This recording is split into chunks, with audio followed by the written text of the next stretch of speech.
Assalamualaikum warahmatullahi wabarakatuh. Sebelumnya di sini kami akan mempresentasikan hasil dari tugas besar kami yaitu terkait dengan mata kuliah Sistem Pakar.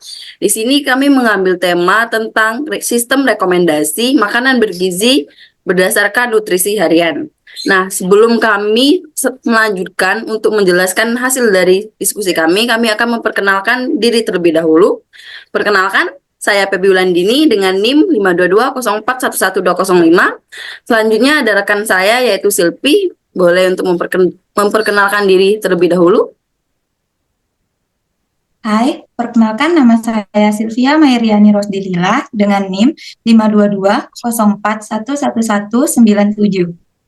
Oke, terima kasih Silpi atas perkenalannya. Selanjutnya kita akan menuju ke anggota ketiga yaitu Pelen. Mungkin kepada Pelen bisa memperkenalkan diri terlebih dahulu.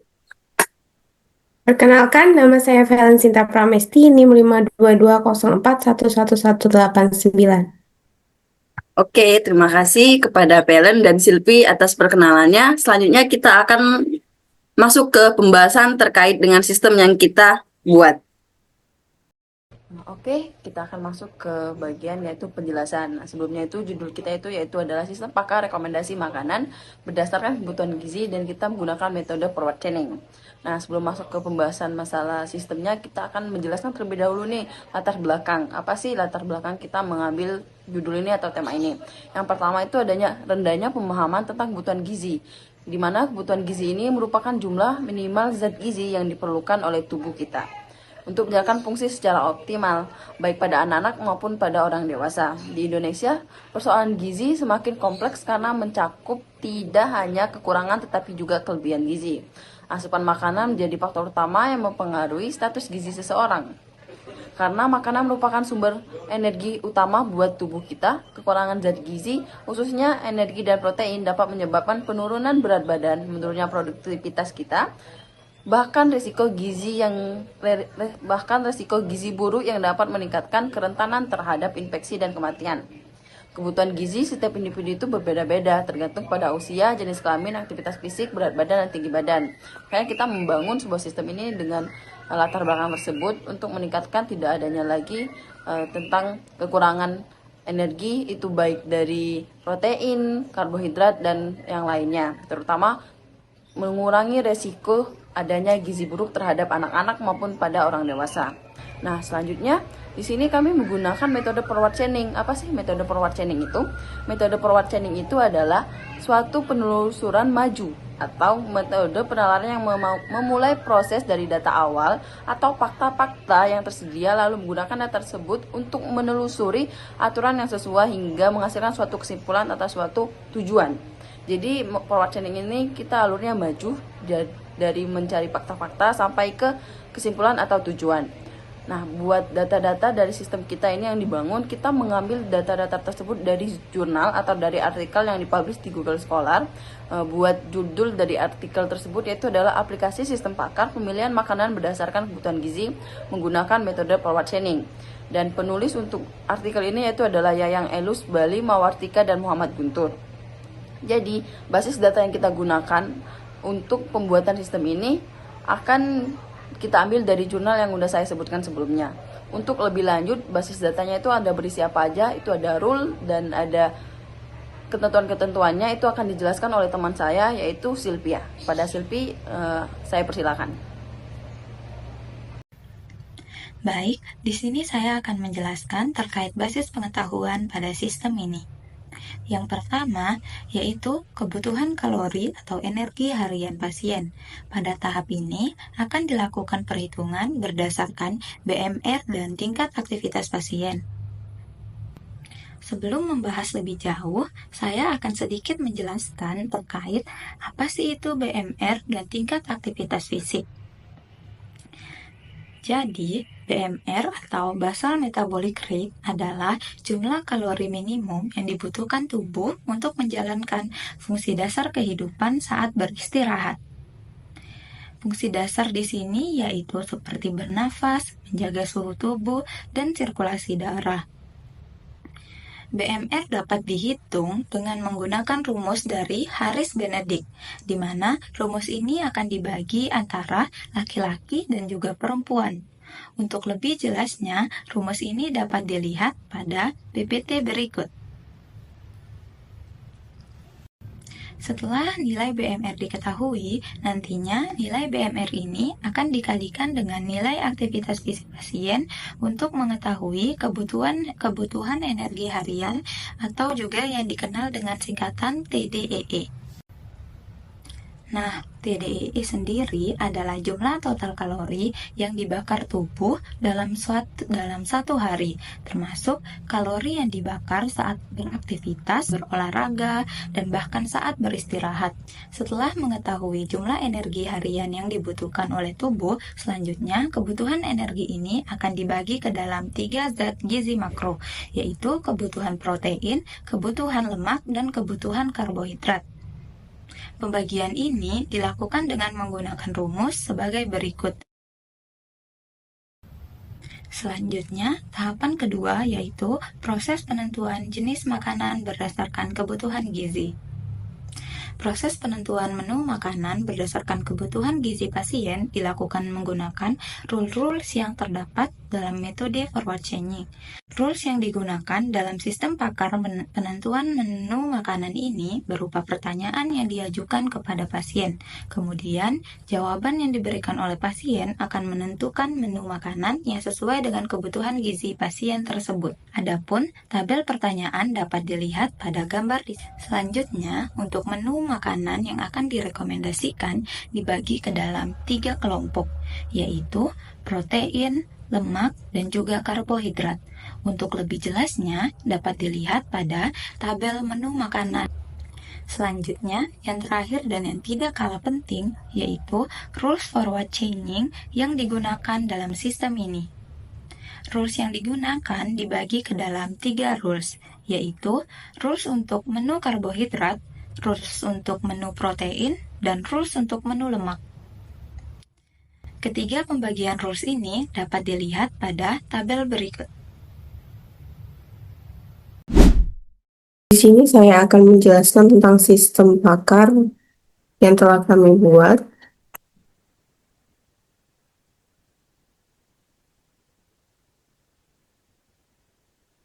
Yang pertama kita menggunakan framework Flash, dan untuk CSS-nya menggunakan Tailwind, tapi yang CDN bukannya CLI. Untuk seluruh template page itu disimpan ke dalam template, folder template.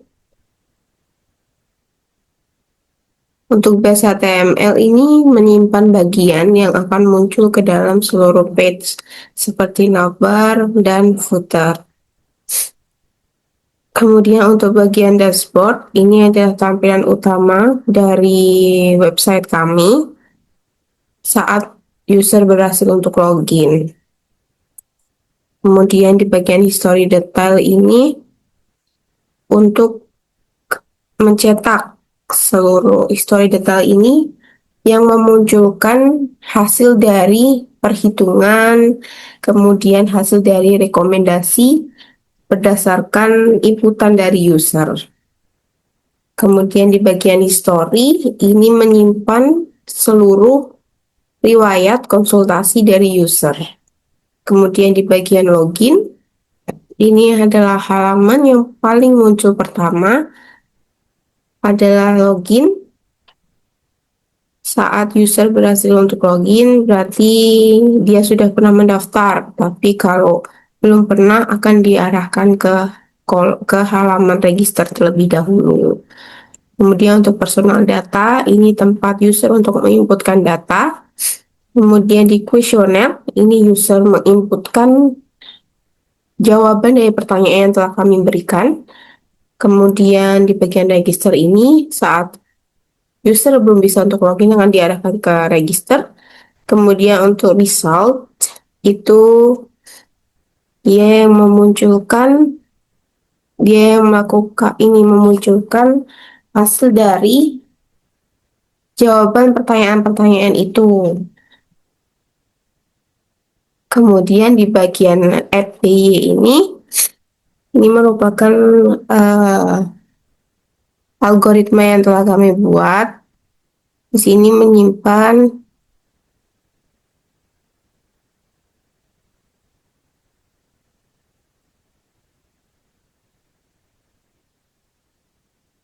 kami buat di sini konfigurasi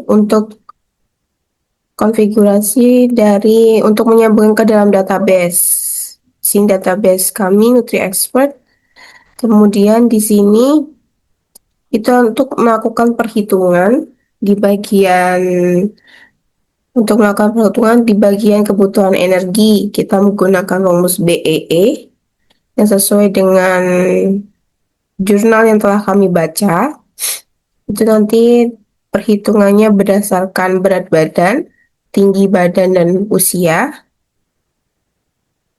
berdasarkan gender juga, kemudian berdasarkan tingkat kesibukan dari usernya. Kalau sangat sibuk atau kerja keras itu berbeda dengan orang yang biasa saja. Kemudian dari hasil yang telah di sini akan dihitung kebutuhan proteinnya berapa, kebutuhan lemaknya berapa, kebutuhan karbohidratnya berapa. Kemudian di sini ini adalah menjawab rule-rule yang telah kami berikan. Itu tadi di bagian kuesioner. Di sini untuk kode pertanyaan pertama ini adalah P1, kode pertanyaan kedua adalah P2. Untuk pertanyaannya itu tadi disimpan ke dalam database. Kemudian hasilnya disimpan ke dalam database. Jadi kami munculkan saat membuat algoritma ini hanya kode-kodenya saja. Rule-nya sampai 01 sampai P06. Dan kemudian dari P1 ini, sebentar, P1 ini apakah Anda sedang menjalankan program diet? Dan P2 apakah Anda seorang pekerja berat? P3 adalah apakah Anda alergi terhadap makanan tertentu? Kemudian P4 adalah berapakah usia Anda? Ini user tidak perlu menginputkan lagi karena sudah diinputkan ke dalam personal data. Kemudian apakah Anda menderita diabetes? Dan P6 adalah apakah Anda penderita darah tinggi?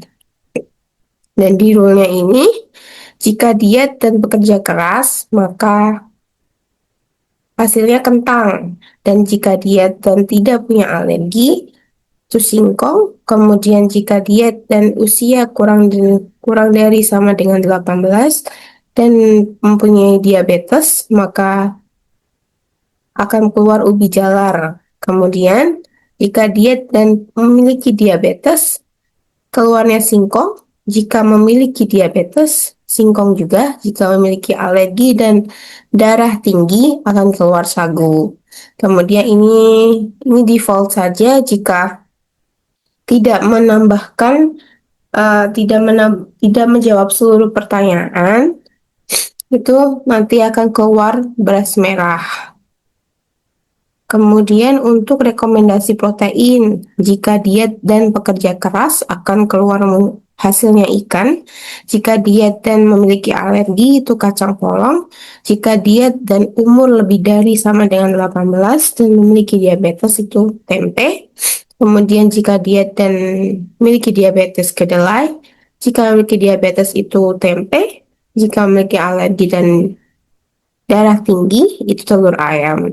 Kemudian untuk default dan untuk rekomendasi lemak itu jika diet dan pekerja keras itu bayam, jika diet dan memiliki alergi itu alpukat, jika diet dan umur lebih dari 18 dan memiliki diabetes, maka lemak yang muncul itu bayam. Jika diet dan memiliki diabetes itu alpukat, jika memiliki diabetes saja itu bayam, jika memiliki alergi dan darah tinggi itu alpukat, kemudian defaultnya itu minyak zaitun. Kemudian setelah user mengisi seluruh kuesioner, maka akan disimpan ke dalam sini yang hasilnya akan dimunculkan nanti di result. Kemudian ini root yang pertama itu yang login, kemudian untuk yang kedua itu yang bagian home dulu, yang bagian dashboard, kemudian di bagian login, bagian register, yang logout, ini personal data, ini user menambahkan datanya terlebih dahulu, kemudian seluruh data akan disimpan ke dalam database sesuai dengan user ID.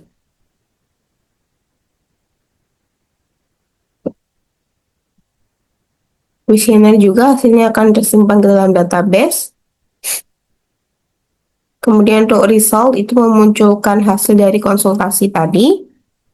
History juga memunculkan hasil dari perhitungan tadi. Di sini kami akan mendemokan program yang telah kami buat.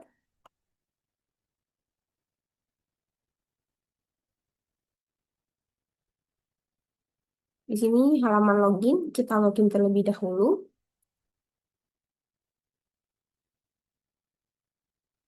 Kemudian mulai konsultasi, mengisikan nama terlebih dahulu.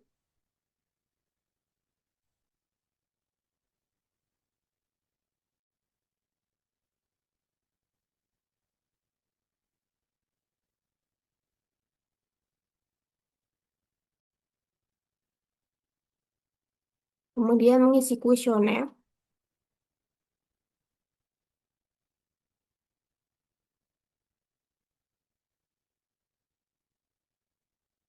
Di sini akan muncul hasilnya.